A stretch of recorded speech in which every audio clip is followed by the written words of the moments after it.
ಒಂದು ಊರಲ್ಲಿ ಮಣಿ ಎಂಬ ಬಾಲಕನಿದ್ದ. ಮಣಿಗೆ ಸತ್ಯ ಹೇಳುವುದು ತುಂಬಾ ಇಷ್ಟ. ಆದರೆ ಅವನ ಸ್ನೇಹಿತರು ಕೆಲವೊಮ್ಮೆ ಸುಳ್ಳು ಹೇಳಿ ಕೆಲಸ ತಪ್ಪಿಸಿಕೊಳ್ಳುತ್ತಿದ್ದರು. ಮಣಿ ಮಾತ್ರ ಯಾವ ಸಂದರ್ಭದಲ್ಲೂ ಸುಳ್ಳು ಹೇಳಲಿಲ್ಲ. ಒಂದು ದಿನ ಶಾಲೆಯಲ್ಲಿ ಶಿಕ್ಷಕರು ಒಂದು ಪುಸ್ತಕ ಕಳೆದುಹೋಗಿದೆ ಎಂದು ಹೇಳಿದರು. ಯಾರೂ ಮಾತನಾಡಲಿಲ್ಲ.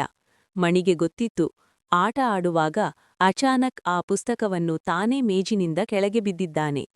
ಭಯವಾದರೂ ಮಣಿ ಎದ್ದು ನಿಂತು ಹೇಳಿದನು, ಮೇಡಂ, ತಪ್ಪು ನನ್ನದು, ಪುಸ್ತಕ ಕೆಳಗೆ ಬಿದ್ದಿತು. ಶಿಕ್ಷಕರು ನಗುತ್ತಾ ಹೇಳಿದರು, ತಪ್ಪು ಮಾಡುವುದಕ್ಕಿಂತ ಅದನ್ನು ಒಪ್ಪಿಕೊಳ್ಳುವುದು ದೊಡ್ಡ ಗುಣ. ಮಣಿಗೆ ಶಿಕ್ಷೆಯಾಗಲಿಲ್ಲ, ಬದಲಿಗೆ ಪ್ರಶಂಸೆ ಸಿಕ್ಕಿತು. ಇಡೀ ತರಗತಿ ಮಣಿಯನ್ನು ಮೆಚ್ಚಿತು. ಸ್ನೇಹಿತರು ಅವನಿಂದ ಪಾಠ ಕಲಿದರು. ಆ ದಿನದಿಂದ ಮಣಿ ಊರಿನಲ್ಲೇ ಸತ್ಯವಂತ ಮಣಿ ಎಂದು ಪ್ರಸಿದ್ಧನಾದ. ಶಿಕ್ಷಕರ ಮೆಚ್ಚುಗೆಯ ನಂತರ ಮಣಿಯ ಜೀವನದಲ್ಲಿ ಸಣ್ಣ ಬದಲಾವಣೆಗಳು ಆರಂಭವಾದವು. ಶಾಲೆಯಲ್ಲಿ ಸ್ನೇಹಿತರು ಯಾವ ಕೆಲಸದಲ್ಲಾದರೂ ಮಣಿಯ ಸಲಹೆ ಕೇಳತೊಡಗಿದರು. ಮಣಿ ಇದ್ದರೆ ತಪ್ಪು ಆಗಲ್ಲ ಎಂಬ ನಂಬಿಕೆ ಎಲ್ಲರಲ್ಲೂ ಮೂಡಿತು. ಒಂದು ದಿನ ಊರಿನಲ್ಲಿ ಸಣ್ಣ ಜಗಳವೊಂದು ನಡೆಯಿತು. ಅಂಗಡಿಯವನ ಹಣ ಕಳೆದು ಹೋಗಿತ್ತು. ಯಾರ ಮೇಲೆ ಅನುಮಾನ ಮಾಡಬೇಕು ಎಂದು ಯಾರಿಗೂ ಗೊತ್ತಿರಲಿಲ್ಲ. ಜನರೆಲ್ಲ ಗೊಂದಲದಲ್ಲಿದ್ದರು.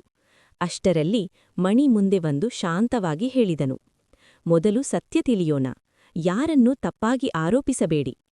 ಮಣಿ ಎಲ್ಲರನ್ನೂ ಸಮಾಧಾನಪಡಿಸಿ ಎಲ್ಲರೂ ಸೇರಿ ಅಂಗಡಿಯನ್ನು ಚೆನ್ನಾಗಿ ಪರಿಶೀಲಿಸುವಂತೆ ಹೇಳಿದನು.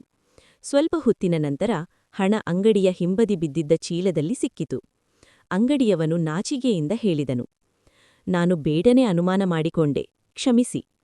ಅಂದು ಊರಿನ ಹಿರಿಯರು ಮಣಿಯನ್ನು ಕರೆದು ಹೇಳಿದರು, ಮಗನೇ, ಸತ್ಯ ಮತ್ತು ಧೈರ್ಯ ಇದ್ದರೆ ದೊಡ್ಡ ಸಮಸ್ಯೆಯೂ ಪರಿಹಾರವಾಗುತ್ತದೆ.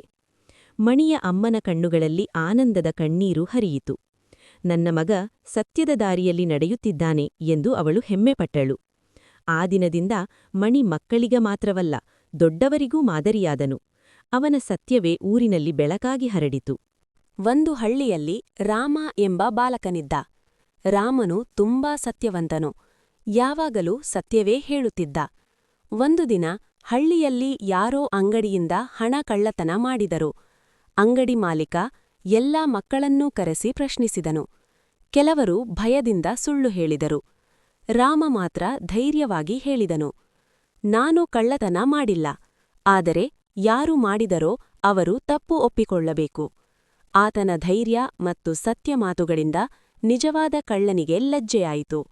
ಅವನು ಮುಂದೆ ಬಂದು ತಪ್ಪು ಒಪ್ಪಿಕೊಂಡನು. ಹಳ್ಳಿಯವರು ರಾಮನನ್ನು ಹೊಗಳಿದರು. ಸತ್ಯ ಯಾವತ್ತೂ ಗೆಲ್ಲುತ್ತದೆ ಎಂದು ಹೇಳಿದರು.